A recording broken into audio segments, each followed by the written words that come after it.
예, 우리 산상수훈의 마지막 부분의 말씀을 나누고 있습니다. 우리가 이 산상수훈의 말씀이 예수님께서 그 당시 유대인들에게 그들이 배워왔던 하나님의 말씀에 대한 가르침, 그것이 이제 조상의 교훈과 또 관례라고 하는, 또는 더 악한 선지자들이 그들의 이익을 위해서 하나님의 말씀을 왜곡되게 할 때에 그런 가르침을 따라왔던 이 유대인들에게 예수님께서 산상수훈의 말씀을 통해서 하나님께서 우리 가운데 주시고자 하시는 말씀의 원래 뜻이 이렇다. 그래서 이러한 뜻을 따르도록 권면하시는 그런 말씀이라고 말씀을 드렸습니다. 오늘 우리에게도 똑같죠. 우리가 이 말씀을 통해서 하나님의 원래 우리 가운데 예수님께서 주시고자 하셨던 말씀의 본질적인 의미를 우리가 찾아가고 다시 이해하고, 그리고 바른 이해를 바탕으로 우리 신앙의 모습을 새롭게 하고자 하는 노력이 예수님 닮기라고 하는 제가 말씀을 전하고 있는 주제입니다. 그리고 오늘 이 15절부터 27절까지의 이 마지막 말씀에서 예수님은 세 가지 당부를 하고 계시더라. 예수님께서 하나님의 말씀이 우리 가운데 어떤 본질적인 의미를 가지고 있는가, 우리가 어떤 바른 해석을 하고 바른 의미를 찾아야 되는가라고 하는 것을 말씀해 주시면서 마지막으로 우리에게, 그 당시 유대인들에게 당부하신 세 가지 당부가 15절부터 27절의 말씀이다라고 하는 것입니다. 그것이 크게 세 가지라고 말씀드렸습니다. 첫 번째는 거짓 선지자에게 속지 말라. 15절에서 27절의 말씀입니다. 창세기 7장 15절에서 27절에서 예수님께서 하시는 말씀은 거짓 선지자들에게 속지 말라.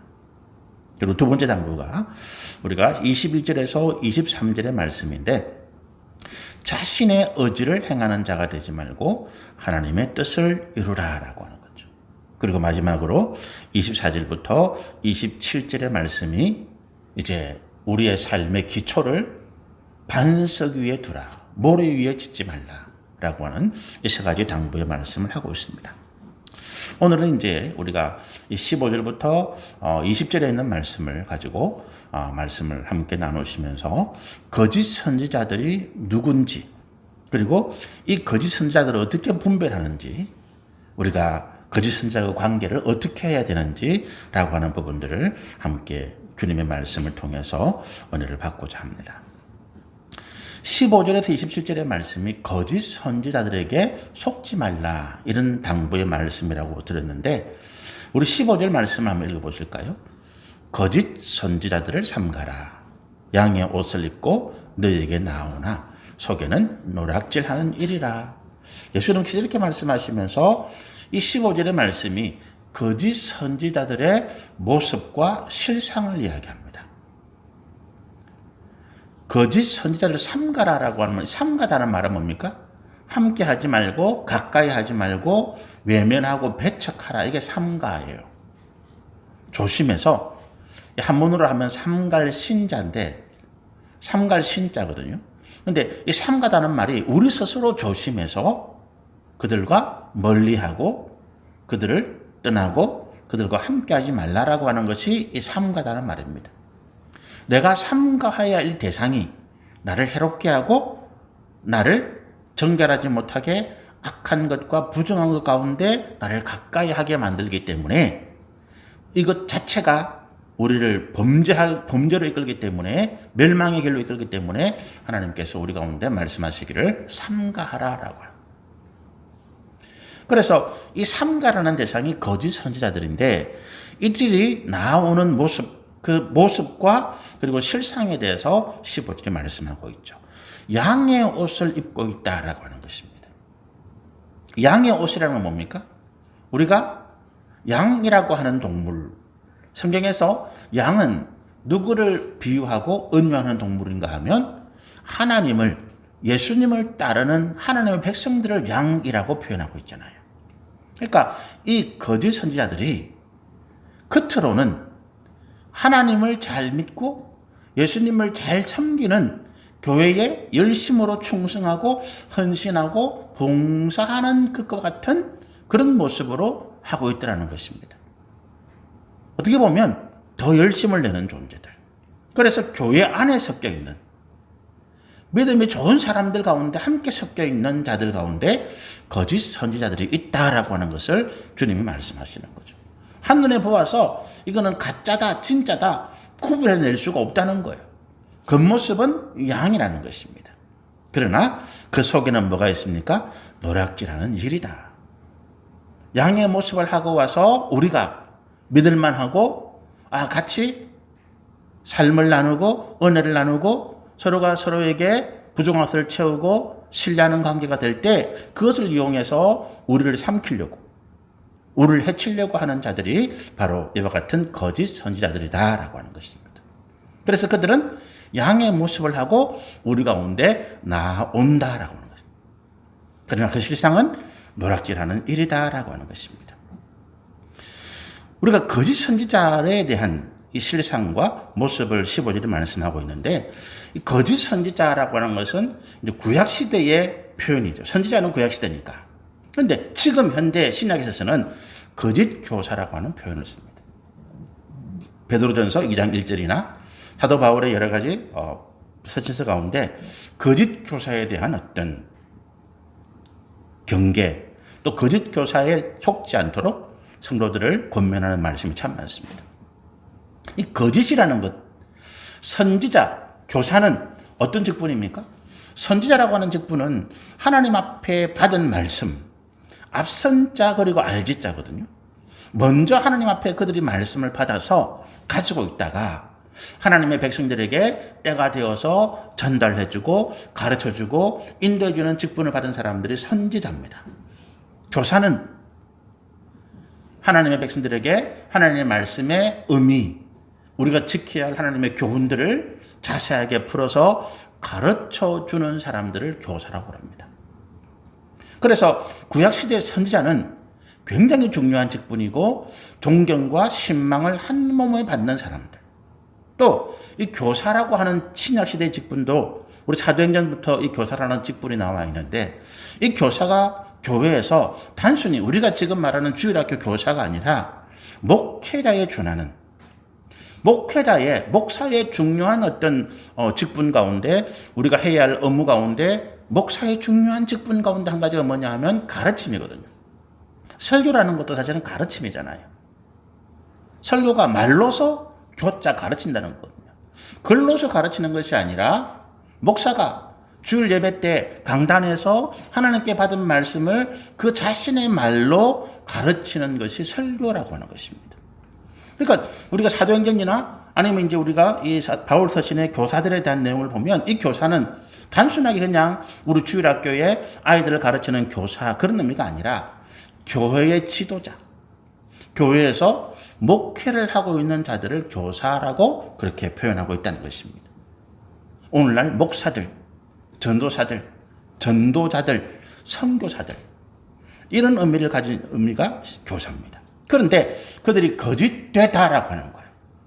선지자인데 가짜더라는 것입니다. 교사라고 하는 직분, 목회자라고 하는 직분, 선교사, 전도사 또는 그와 같이 신실한 교회의 지도자의 직분을 가지고 있음에도 그가 거짓이다, 가짜더라라고 하는 것입니다. 뭐가요? 진짜 선지자, 진짜 교사는 뭘 추구하는 사람들입니까? 하나님의 말씀을 통해서 백성들을 진리 가운데 인도하고자 하는 사람입니다. 하나님의 말씀을 통해서 백성들이, 하나님의 자녀들이 불의를 떠나고 거짓을 떠나고 자신의 정욕과 탐욕으로 살아가는 것을 떠나서 하나님 앞에 올바른 믿음을 가지고 살아갈 수 있도록 가르치고 인도하는 자가 선지자와 교사입니다. 그래서 우리가 구약 성경에 보면 정말로 신실한 선지자들이 이 직분을 감당하다가 세상에서 권세를 잡고 있는 왕이나 또는 귀족들이나 백성들로부터 돌을 맞고 죽임을 당하고 핍박당하는 경우를 여러 번 우리가 보고 있습니다. 교사도 마찬가지입니다. 우리가 이 교사라고 하는 목회자라고 하는 직분이 이 하나님 앞에 받은 거룩한 직분일 뿐만 아니라 목회자가 백성들 하나님께서 맡기신 하나님의 양무리 주 교회 성도들을 가르치는 이 가르침의 내용을 통해서 하나님의 진리 가운데 인도해 가고 그들의 삶을 믿음 가운데 바로 세우는 목적을 가지고 있다는 거죠. 이것 때문에 목회자들은 세상의 직업이나 세상의 일들을 포기하고 오직 하나님 앞에 기도하고 말씀을 전하는 여기에 전무하고 있다고 하는 것입니다. 저는 제가 이 직분의 중요함을 너무도 잘 알아서 제가 제 스스로 나는 어떤 목사인가라고 하는 것들을 제 목회관을 나름대로 정의하고 정리하면서 이렇게 이야기를 합니다. 나는 하나님께 받은 하나님의 백성들을 하나님께로 인도해가는 영적인 가이드다. 영적인 가이드다. 이 교회가 여러분이 제게 맡겨주신 하나님께서 제게 위임해 주신 것이다. 원래는 하나님 것인데 원래는 하나님에 속한 하나님의 백성들인데 하나님께서 좋은 교회에 저를 목회하도록 위임하시면서 또 이곳에 거기에 합당한 하나님께서 늘 보내셔서 함께 신앙생활하고 함께 말씀을 배우고 함께 주의 은혜를 나누도록 하십니다. 저는 세상의 것들에 대해서 여러분이 가르치지 않습니다. 목사인 제가 어떻게 하면 돈을 많이 벌 수 있을까 여러분이 가르치지 않습니다.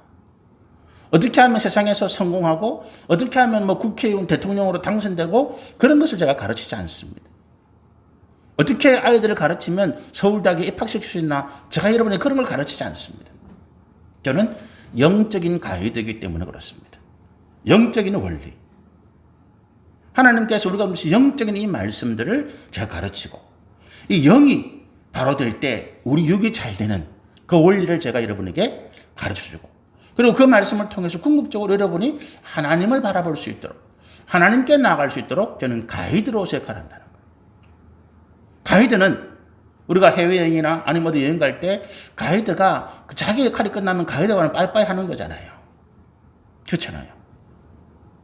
제가 그런 목회관을 가지고 있고 그런 생각을 가지고 있습니다. 그래서 우리 여기서 계시는 분들 아시다시피 우리 교회에 많은 분들이 왔다가 떠나갈 때 그분들에 대해서 제가 조금 섭섭한 마음은 있었지만 그러나 그분들을 원망하고 같이 해놓고는 떠나가나 불평하고 그분들에게 어떤 마음이 없는 것이 저는 가이드다. 우리 교회에 같이 믿음의 생활을 하는 동안에 제가 열심으로 가르치고 기도해주고 믿음의 일들을 같이 권면하고 함께 하나님을 성수하도록 권면하다가 하나님의 뜻에 따라서 또 우리 교회를 떠나게 될 때는 그럼 제가 가이드 역할이 끝나는 거니까.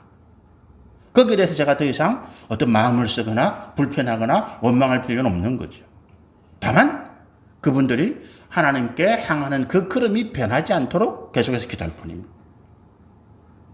그것이 교사라고 하는 목회자라고 하는 저의 직분인 것이죠. 그러나 거짓이라는 것은 뭡니까? 자기 이익을 위한다는 거예요. 자기 이익을. 우리 지난 주간에 소선지서 말씀 가운데 이런 말씀이 있었죠. 거짓 선지자들이 자기 입에 무엇을 물려주지 않으면 전쟁을 이야기하고 그 입에다가 뭘 물려주면 화평을 이야기한다. 그런 말씀 기억나십니까? 거짓 선지자들이, 거짓 교사들이 자기 육신의 정욕과 탐욕을 위해서 세상에서 자기를 위한 목적을 가지고 목회하고 하나님의 말씀을 가르치고 기도해 줄 때 그들은 가짜다, 거짓이다라고 이야기하는 것입니다. 목적이 다르다. 이리가 양을 삼키는 것처럼. 에스겔 34장의 말씀 가운데 하나님께서 그 당시 거짓 교사들, 거짓 선지자들, 거짓된 종교의 지도자들을 향해서 이렇게 말씀하십니다. 너희가 양을 잡아서 그 고기를 먹고 그 가죽을 벗겨서 옷을 해 입으면서도 이 양을 돌보지 않는구나. 하나님께서 맡기신 양떼들을 치는 목자의 책임은 그 목자의 평안, 그 양들의 평안이에요. 그 양들의 번성입니다. 그러나 거짓 목자는, 삭구는, 가짜는 양들을 잡아서 고기를 먹고 자기 배를 배불리고 그 양을 가죽을 벗겨서 자기 옷을 해 입고 그 양의 털을 팔아서 자기 이익을 취하는 자들이더라라고 하는 것입니다. 그래서 여기에 거짓이라고 하는, 가짜라고 하는 단어가 붙는 것입니다. 겉보기는 똑같습니다. 오히려 더 거룩할지 모릅니다. 하나님의 말씀을 더 잘 가르칠 수 있습니다. 더 열심히 기도할 수 있습니다. 그러나 그 목적하는 바가 다르더라라고 하는 것입니다. 그래서 우리가 요한일서 4장 1절 같은 말씀 가운데 모든 영을 다 믿지 말라. 그 영이 하나님으로부터 왔는가 시험해보라. 이런 말씀을 하시는 거죠. 우리 가운데 진짜와 가짜가 섞여 있기 때문에 하나님께서 말씀하시기를, 예수님께서 말씀하시기를, 야, 그것들을 다 믿지 마라. 하나님의 이름으로 축복해 준다고 해서, 성경을 가르친다고 해서 그걸 다 믿지 말라는 거예요. 분별하라, 이렇게 말씀하시는 것입니다. 그러면서 16절부터 18절이 어떻게 분별할 수 있는가, 예수님이 그 방법까지도 우리 가운데 친절하게 말씀해 주고 있습니다. 분별하지 못하면 우리 속는 거예요. 속을 뿐만 아니라 우리 영이 죽는 것입니다. 분별하지 못하고 거짓, 가짜를 따라가는 순간에 우리는 같이 멸망에 빠질 수밖에 없는 것입니다. 그래서 우리가 분별하는 것이 얼마나 중요한지 모르고 성령의 9가지 은사 가운데서도 분별의 영이라고 하는 이것이 굉장히 중요한 하나님의 은사로서 우리 가운데 나타나 있는 것입니다. 우리 16절에서 18절의 말씀을 한번 읽어보실까요? 그들의 열매로 그들을 알지니 가시나무에서 포도를 또는 엉겅귀에서 무화과를 따겠느냐. 이와 같이 좋은 나무마다 아름다운 열매를 맺고 못된 나무가 나쁜 열매를 맺나니 좋은 나무가 나쁜 열매를 맺을 수 없고 못된 나무가 아름다운 열매를 맺을 수 없느니라. 이게 무슨 이야기입니까? 16절에 그들의 열매, 그들이 누굽니까? 거짓 선지자 또는 선지자, 교사라고 하는 사람들 전체를 말하는 거예요. 하나님 이름으로 말씀을 가르치고 예수 이름으로 기도해주고 교회에서 봉사하고 섬기고 목회자라고 하는 직분을 가지고 있는 이 사람들을 너희가 이런 방법으로 분별할 수 있다 말씀하시는 것입니다. 열매로 보아서 그들을 안다. 나무가 아니다는 거예요. 자, 그러면 나무는 뭐고 열매는 뭐냐라고 하는 것입니다. 여러분, 우리가 이스라엘이라는 땅이, 가나안 땅이 큰 나무가 없는 땅입니다. 레바논이라고 하는 나라가 있습니다. 이게 이제 이스라엘 북부 지역에 있어서 헐몬산이라고 하는 만년설이 덮여 있는 그 산 높이가 3,000m 넘어요. 3,000m 넘는 산이기 때문에 항상 그 산 꼭대기에는 만년설이 덮여 있습니다. 그래서 그 만년설이 녹으면서 물이 쭉 흘러내려서 그게 요단강을 이루어가는데 그 헬몬산에 있는 상류 지역에 있는 나라가 레바논이라고 하는 나라입니다. 거기에는 우리가 성경에서 나와 있는 레바논 백향목이라고 하는 나무가 쫙 써 있어요. 저는 보지도 못했는데 성경이 그렇게 표현합니다. 솔로몬이 하나님의 성전을 짓고 자기의 궁궐을 지을 때 레바논 백향목을 잘라가지고 그거를 목재로 써서 아주 성전을 잘 지었거든요. 그래서 그 지역에는 아주 크고 질이 단단하고 목재로 아주 설 수 있는 좋은 나무들이 쫙쫙 뻗었습니다. 그 레바논 백향목이라고 하는. 그런데 그 레바논 지역을 내려와서 이제 가나안 땅 이스라엘 경계로 내려오면 그런 나무들이 거의 없습니다. 거의 없고 대부분 초지거나 풀이거나 아니면 나무라고 해봐야 말라 비틀어져 가는 이런 나무들. 그 나무들이 뭐냐 하면 무화과나무. 우리 무화과나무 보시면 그래도 여기 있는 땅에는 그런 나무가 좀 말라 비틀어지지 않는데 이스라엘 땅에는 무화과나무들이 말라 비틀어져 가지고 있습니다. 포도나무 말라 비틀어가 줄기가 막 이랬죠. 그리고 석류 또는 우리가 알고 있는 이 감람나무, 올리브나무입니다. 올리브나무도 크고 좋은 나무가 아니에요. 나무 자체는 막 말라 비틀어 가지고 가지가 막 옹이가 많고 그렇습니다. 목재로서는 전혀 가치가 없는 나무죠. 제가 방금 말씀드린 감람나무, 포도나무, 무화과나무, 그리고 석류나무, 그리고 우리가 종려나무라고 하는 이게 대추야자가 열리는 이것도 목재라고 해서는 가치가 없습니다. 그런데 이것들이 왜 유용한 나무인가 하면 그 열매를 가지고 이스라엘 백성들의 식량, 삶의 풍성함을 유지해 가기 때문에 그렇습니다. 이스라엘이 밀농사를 합니다. 그리고 목축을 해서 고기를 얻고 우유를 얻습니다. 그런데 그 이스라엘 땅이 세계수가 굉장히 많은 땅입니다. 그래서 포도 농사를 해서 그 포도를 가지고 그리고 올리브나 석류나 무화과나 이런 열매를 가지고 몸속에 있는 석회수를, 이 알칼리성이잖아요. 이거를 포도나 이런 것들 산성에 몸이 들어가서 중성화시키지 않으면 살아갈 수가 잘 없습니다. 그래서 이스라엘 땅에 포도주가 굉장히 중요한 이유가 그겁니다. 물을 마실 수 없어서 포도주를 희석해서 같이 마시고, 그래서 그 물 속에 있는 석회성 성분, 알칼리 성분을 중화시켜 나가는 것입니다.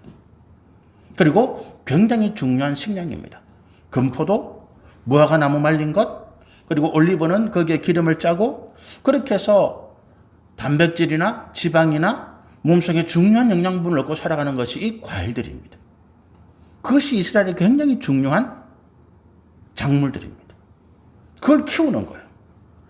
그러니까 여기서 나무라고 하는 거, 열매를 이야기할 때 나무를 중요시하자는 것은, 예수님께서 이 비유의 말씀 가운데 나무의 가치를 평가하라는 것은 목재로서의 가치가 없는 나무이기 때문에 그렇습니다. 우리가 말하는 히노키, 백향 뭐 이런 게 아니라는 거예요.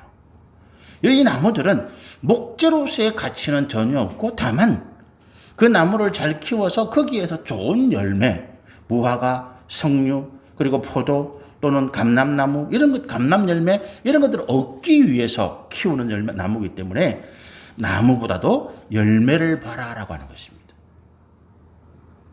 나무 자체는 볼품이 없다는 거예요. 그래서 나무가 아니라 열매를 봐라라고 하는 이유가, 그 나무의 겉모습이 화려하고 웅장하고 가지나 잎이 풍성하다고 좋은 나무가 아니라는 거예요. 여러분, 우리 한 번씩 가다가 이 동네에도, 용호동네 보면 가정에 포도나무를 이렇게 가정에 정원수처럼 심어놓은 데가 있더라고요. 포도나무 보십시오. 포도나무가 무슨 뭐 웅장하고 잎이 뭐 많고, 포도나무를 보면서 야, 참 저 나무 멋있다, 이런 건 없어요. 포도나무의 가치는 여름에 7월, 8월 달에 거기에 얼마나 많은 포도 열매가 달렸냐는 것입니다. 거기에 많은 열매가 달려있으면, 야, 그 포도나무 참 좋은 나무네, 이렇게 이야기하는 거죠. 그런데 포도나무는 굵고 잎사귀는 아주 풍성하고, 그래서 나무 자체는 아주 모양이 좋은데 7월, 8월 돼가지고 거기에 포도 열매가 아무것도 없다. 그 포도나무는 아무 쓸모가 없는 나무입니다. 성경에도 보면 예수님께서 천사들에게 하나님께 이렇게 말씀하십니다. 야, 저 포도나무 저거 내가 열심히 가꿨더니만 열매도 안 나고 저거 베어버려야 되겠네? 그러니까 천사가 이런 이야기 합니다. 하나님, 잠시만 3년만 더 기회를 주십시오.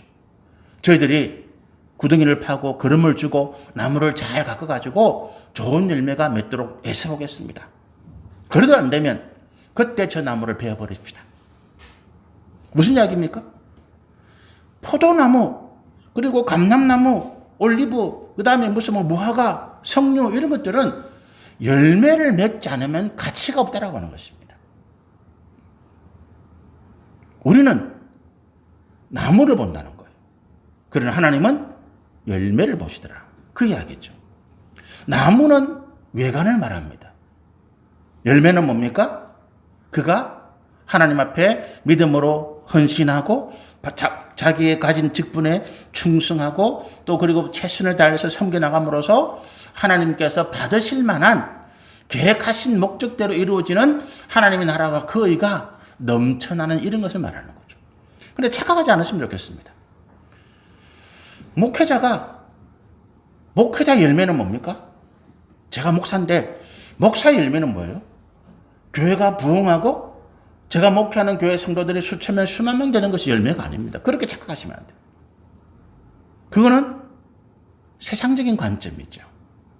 세상에서 사업을 하는 사람들은 그 사업에서 돈을 많이 벌고 그 사업이 성공해서 그 사업장이 점점 커져 나가는 것이 그 열매라고 이야기할 수 있습니다. 그런데 그것도 요즘에는 그렇게 이야기하지 않습니다. 요즘 경영학이나 요즘 회사 가가지고 그 회사의 이익을 최대로 내기 위해서 직원들을 쥐어짜고 직원들에게 급여를 적게 주고 아주 가혹한 노동행위를 시키는 그거 어떻게 됩니까? 그 경영주는 악덕 경영주가 되어가지고 세상에서 살아갈 수 없습니다. 요즘은 회사를 경영하는 목적이 단순히 내가 그 회사에서 많은 이익을 내가지고 그 경영주가 잘 먹고 잘 사는 것이 아니라 그 회사에 고용되어 있는 그 직원들, 내가 월급을 주지만 그러나 그 고용되어 있는 직원들이 최선을 다하고 열심을 다해서 회사를 키워나가고 있다는 거예요. 그들의 행복. 회사의 직원들의 행복. 또 내가 그 회사를 열심히 운영해서 이 세상에 공헌하는 거잖아요. 우리가 살아가는 이 세상에 세금도 내고 또 선한 일에 봉사도 하고 그렇게 해서 회사가 좋은 물건을 만들어내어서 세상에 공헌하는 것. 이런 것들이 더 중요합니다. 회사의 어떤 이익을 위해서 환경 처리를 제대로 안 해가지고 폐수를 흘려내고 매연을 뿜어내면 그 회사는 엄청난 벌금을 하고 망하게 되는 것입니다. 그래서 지금 세상적인 가치관도 그렇게 바뀌고 있는 거예요. 하물며 우리가 영적인 하나님의 은혜를 누리고 있는 우리가 열매를 그렇게 판단해서는 안 된다는 것입니다. 그 열매가 아니라는 거예요. 그럼 그 열매가 뭐냐? 무화과에서 포도에서 또 그리고 뭡니까? 그 뭐 석류나 이런 데서 열매를 따서 뭘 하겠다고요? 하나님의 백성들을 먹이려고 하는 거잖아요. 마찬가지로 하나님께서 선지자들 그리고 교사들 하나님의 말씀을 맡아 가르치고 목회하는 하나님의 목회를 통해서 그들의 열매는 뭡니까? 그 백성들을 믿음 가운데 바르게 인도하고 있느냐라고 하는 거예요. 바르게 인도하고 있느냐. 제가 한때 처음에 목회하면서 그런 생각을 했습니다. 어쨌든 빨리 성장하고 빨리 부흥하고 숫자가 많아지면 좋은 거 아니야? 그래서 교회 안에 어떤 문제가 있을 때 괜히 내가 그분에게 바른 소리 한다고 그분이 듣기 싫은 말을 해서 그분이 나가면 어쩌지? 그런 생각을 한 적이 있었습니다.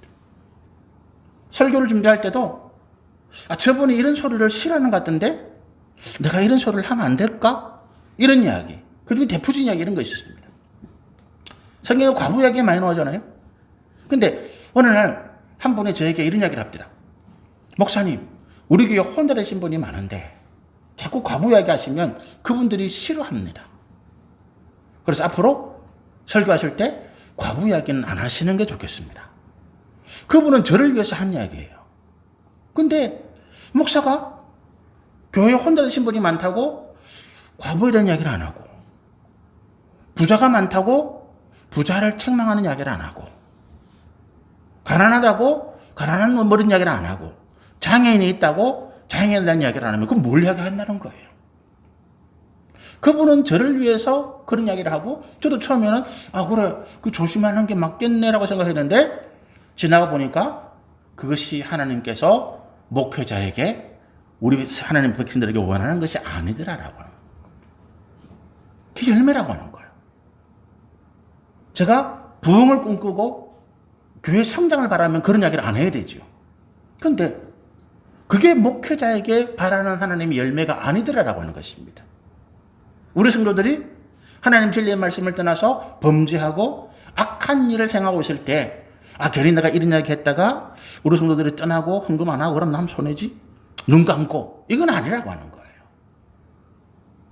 진리의 말씀을 바르게 전하고 그 바르게 전하는 진리의 말씀에 따라서 듣는 성도들이 자기의 허물이나 자기의 문제가 깨달아질 때 회개할 수 있도록 또 낙심하고 고통하고 절망하는 분들에게 하나님의 말씀을 전해줄 때 그분이 그 말씀 속에서 새로운 소망을 붙잡고 새로운 하나님의 은혜를 회복하여서 믿음으로 일어설 수 있도록 그러니까 하나님의 진리의 말씀을 제 계획이나 제 목적이나 제 생각과 다르게 왜곡하고 이런 것이 아니라 있는 그대로 하나님께서 주시는 말씀 그대로 전해가는 이것이 제 사명인 것이죠.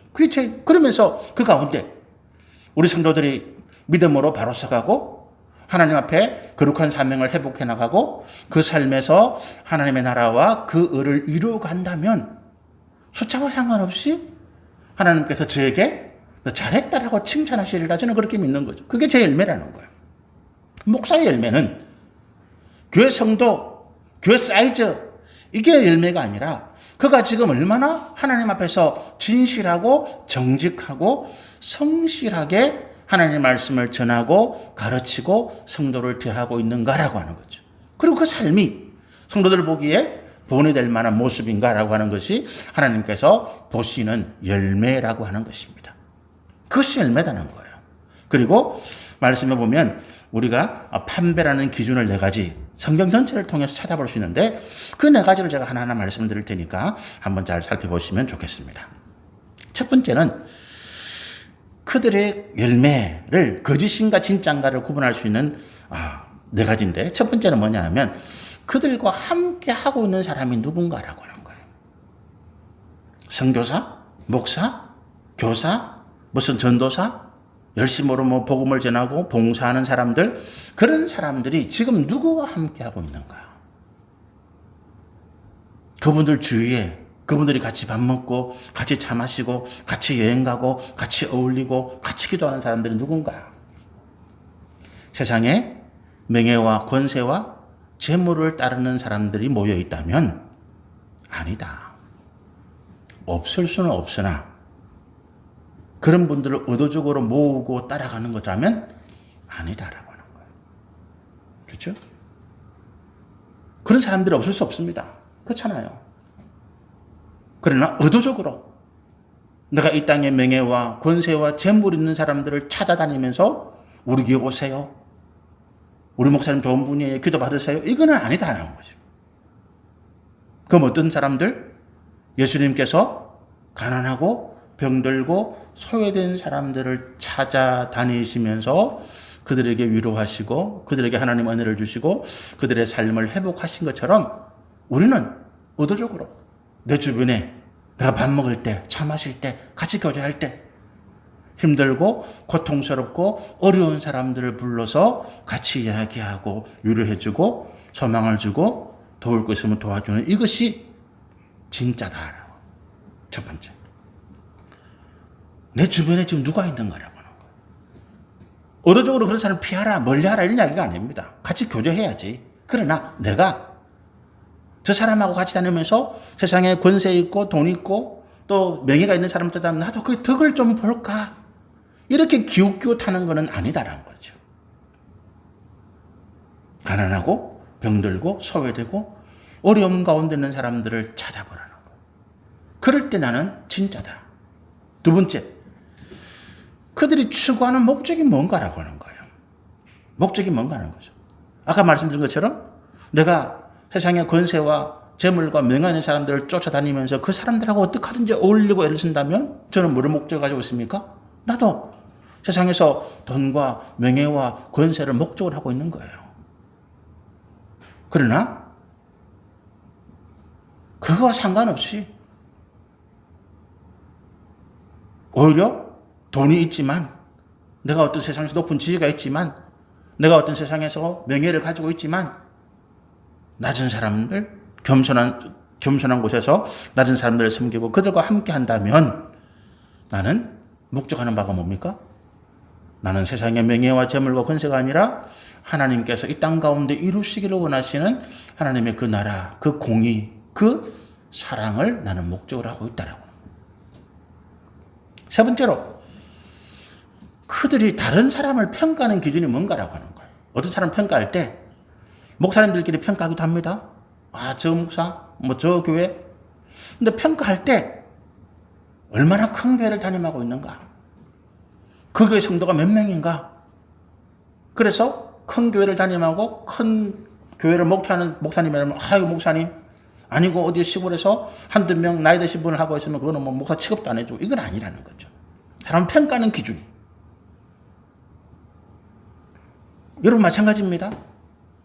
서울대 나왔다, 하버드대 나왔다, 이번에 국회의원이다, 의사다, 변호사다. 아이고 선생님 보니까 어디 변변치 않은 직장인 다니면서 어디 아르바이트나 하고 그럼 사람이 약간 무시하는 듯. 그건 하나님께서 원하시는 열매가 아니라는 거예요. 참 진짜가 아니라는 것입니다. 어떻게 하라고요?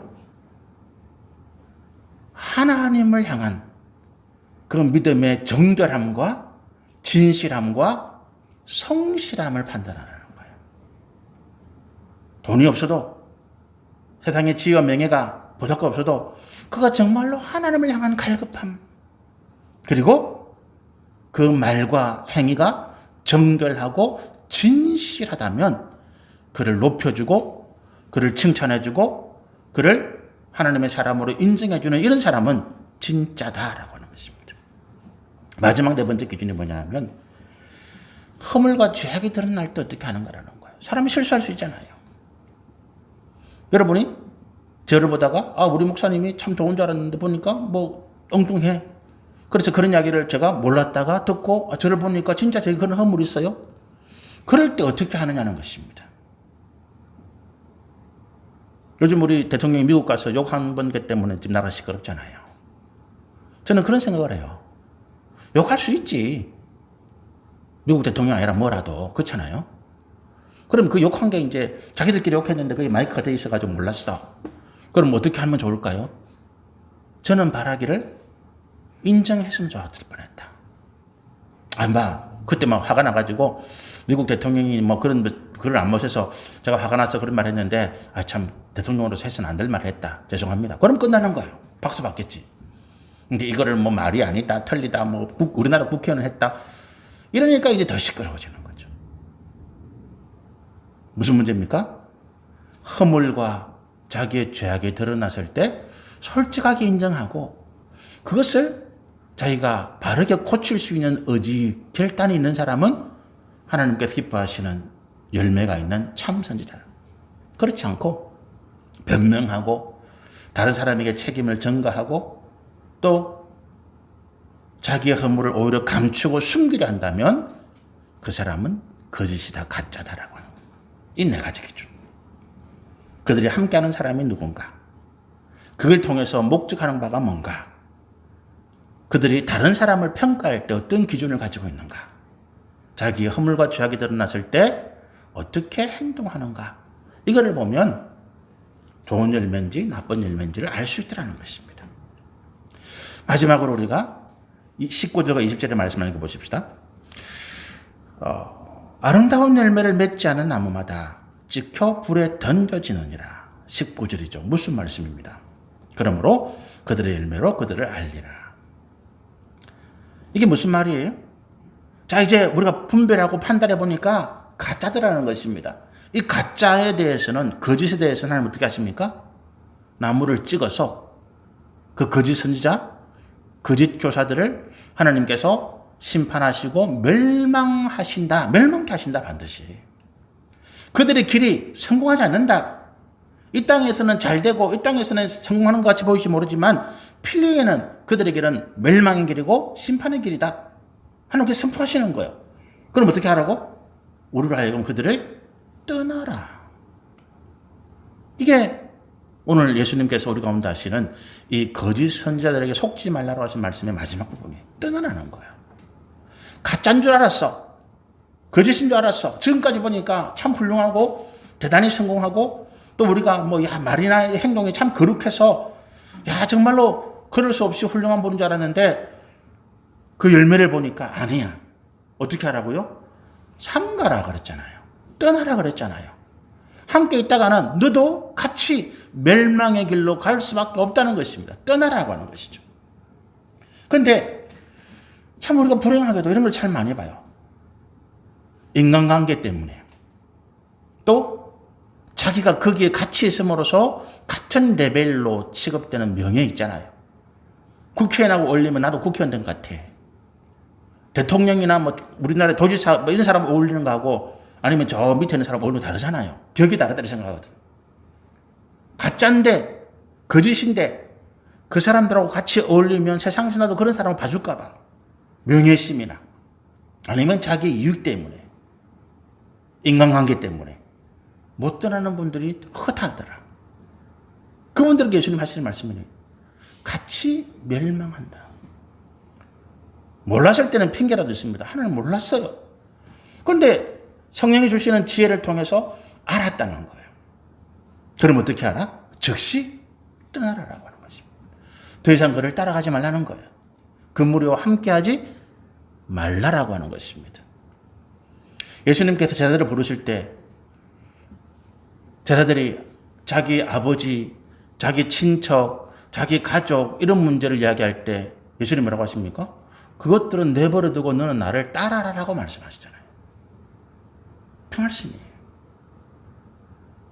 결단 그리고 하나님을 향한 거룩한 행동이 우리를 세상에서 구별되게 하고 우리로 하여금 하나님 앞에서 참되다고 인정받는 열매가 되어지더라라고 하는 것입니다. 우리 오늘 마태복음 7장 15절에서 20절의 말씀을 통해서 예수님께서 주신 세 가지 가르침 마지막 당부 가운데 첫 번째입니다. 거짓 선지자들에게 속지 말라. 이 말씀을 함께 나누셨습니다. 다음 주에 우리 두 번째, 세 번째 말씀을 함께 또 나누시면 좋겠습니다. 같이 한번 기도하겠습니다.